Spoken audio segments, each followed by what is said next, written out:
उत्तर प्रदेश के लिए क्या तैयारियां, आप तो जिम्मेदारी भी संभाल चुके हैं उत्तर प्रदेश की और शायद अभी भी संभाल रहे हैं। उत्तर प्रदेश के प्रभारी हूँ मैं, और उत्तर प्रदेश का प्रभारी होने के नाते मैंने पिछले दिनों संकल्प शिविरों का आयोजन किया, प्रांतीय सम्मेलनों का आयोजन किया, तो वहाँ पे श्रमदान का कार्यक्रम, संघर्ष का कार्यक्रम, सेवा का कार्यक्रम ये चल रहा है। 2027 जो है उसको लेकर के कैसे आप देखते हैं? समाजवादी पार्टी के साथ तालमेल, चूंकि आपका खुद का निजी ताल्लुकात भी बहुत अच्छे हैं, बाकी जाहिर तौर पर आम आदमी पार्टी के साथ भी अच्छा है, खुद अखिलेश यहाँ आए, सब कुछ किया।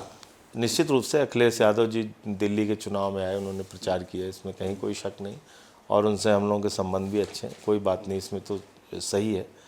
तो लेकिन जहाँ तक आम आदमी पार्टी के चुनाव के बारे में फैसले पर आप मुझसे पूछेंगे, तो अभी हमारा जो पूरा फोकस है वो पंचायत के चुनाव पे है। 2026 का जो पंचायत का चुनाव है, फरवरी या मार्च में संभवतः होगा, तो उसमें अकेले लड़ेंगे। और पिछली बार भी हम अकेले लड़े थे, वो सिंबल पे चुनाव नहीं होता, समर्थन देखो, समर्थन वगैरह कुछ होता है। जी हाँ, तो इसलिए होती है। उसमें लगभग 40 लाख वोट हमें पिछली बार पंचायत के चुनाव में मिला था, तो हम उस पर फोकस कर रहे हैं, अपना संगठन गांव-गांव में बना रहे हैं, और हर घर संपर्क अभियान हमारा 11 जुलाई से शुरू हो रहा है, तो हम उस पर ध्यान दे रहे हैं पूरी तरह से। और पंजाब और दिल्ली के बीच की दूरियां जो हैं वो, मतलब हालांकि तलखियां दिखती नहीं है, मगर लोग ऐसा कहते हैं कि कुछ चलता रहता है। राजनीति क्या है सब कुछ? राजनीति में ये कयासबाजी, ठीक है, राजनीति में कयासबाजी चलती रहती है, सब ठीक है, सब ठीक है।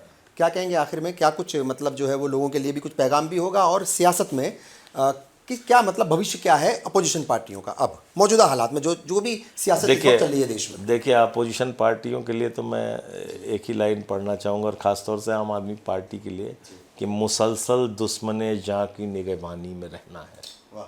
मुसलसल दुश्मने जाँ की निगहबानी में रहना है, और जहाँ घड़ियाल रहते हैं उसी पानी में रहना है।